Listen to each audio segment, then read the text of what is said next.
Salut à tous, on se retrouve aujourd'hui pour un nouvel épisode d'ActuOM. On va parler de toutes les dernières infos mercato, avec un point sur le dossier Sinisterra en particulier qui semble devenir de plus en plus concret. On parlera de l'arrivée prochaine de Bartu Yılmaz et on fera le point sur les dossiers Danilo, Saliba et Veretout. Comme dans chaque ActuOM, petite question pour vous, Luis Sinisterra doit-il être la priorité de l'OM cet été? J'attends vos avis en commentaire. On commence cet épisode par un mouvement officiel chez les jeunes. Sur ses réseaux sociaux, le défenseur de l'OM U19, Salomon Abergel, a annoncé qu'il quittait le club. Il a joué 12 matchs avec la Nationale 2 cette saison et n'est peut-être pas conservé par le club. On ne connaît pas pour l'instant l'identité de sa prochaine destination. À côté de ça, on pourrait avoir une recrue très rapidement d'après l'équipe. Il parle de l'arrivée imminente d'un troisième gardien sans en donner l'identité pour le moment. On sait que Simon va être prêté, ça parlait d'intérêt très sérieux en Ligue 2. Et l'avenir de Mandanda pose toujours question, même s'il pourrait rester. L'intérêt de Nice semble quand même sérieux, à voir ce qui va se passer pour lui, mais en tout cas ce fameux gardien pourrait être un jeune pour jouer la Youth League, ou alors être une doublure à Lopez en cas de départ de Mandanda. On en reparlera très vite quand il y aura du nouveau.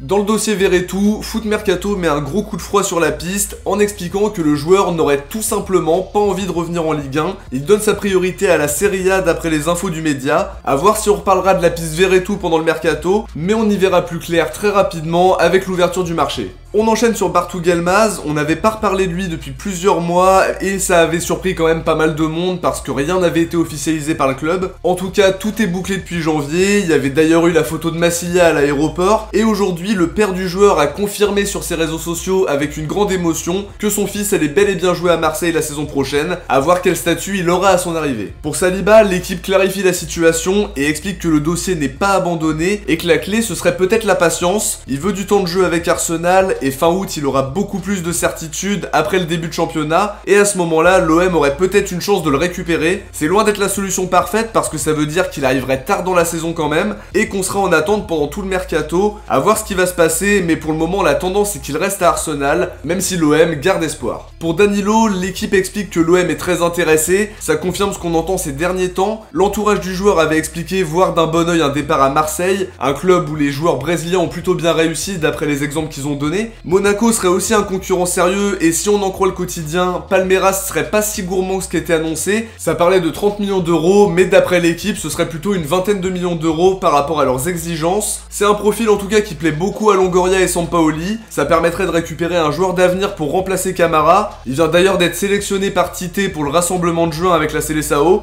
Il n'est pas entré en jeu, mais comme Gerson, l'OM pourrait lui permettre d'être plus régulièrement en sélection si son intégration est réussie. En ce qui concerne Mohamed Ali Chaud, l'équipe donne des nouvelles rassurantes sur le dossier. Apparemment les discussions avanceraient très bien. L'OM pourra se positionner dès que la décision de la DNCG sera connue. Ça se déroulait ce jeudi et on aura rapidement des nouvelles et apparemment d'après ce qu'on a entendu notamment dans le Phocéen, la direction serait plutôt optimiste par rapport aux résultats. Alors quand cette vidéo sortira, peut-être qu'on connaîtra déjà le verdict, mais si c'est positif, on pourra donc boucler le dossier Mohamed Ali Chaud rapidement, qui est l'une des grosses priorités de l'OM sur ce mercato 2022-2023. Petit point sur Sinisterra pour terminer cet épisode, ça fait plusieurs jours qu'on entend parler de cette rumeur. En Colombie, Marca explique que l'OM s'est déjà rapproché de Feyenoord pour exprimer leur intérêt. Ils ajoutent en plus de ça que l'OM serait même le favori dans le dossier. L'argument Ligue des Champions change pas mal de choses. Feyenoord voudrait récupérer 20 millions d'euros. Il est estimé à 25 sur Transfermarkt avec 2 ans de contrat restant. C'est le genre de joueur qui peut vraiment apporter quelque chose. Il a de l'audace, il est capable de faire des différences. Il lui faudra de la complémentarité sur son côté gauche, mais c'est une très bonne idée d'après moi. De notre côté les amis, on arrive à la fin de cette vidéo. J'espère que ça vous a plu. Si c'est le cas, n'hésitez pas à liker et à vous abonner pour ne rien louper de l'actualité de l'OM et notamment le mercato où on sera très actif pendant tout l'été. On se retrouve très vite pour d'autres vidéos. Ciao, portez-vous bien et surtout allez l'OM.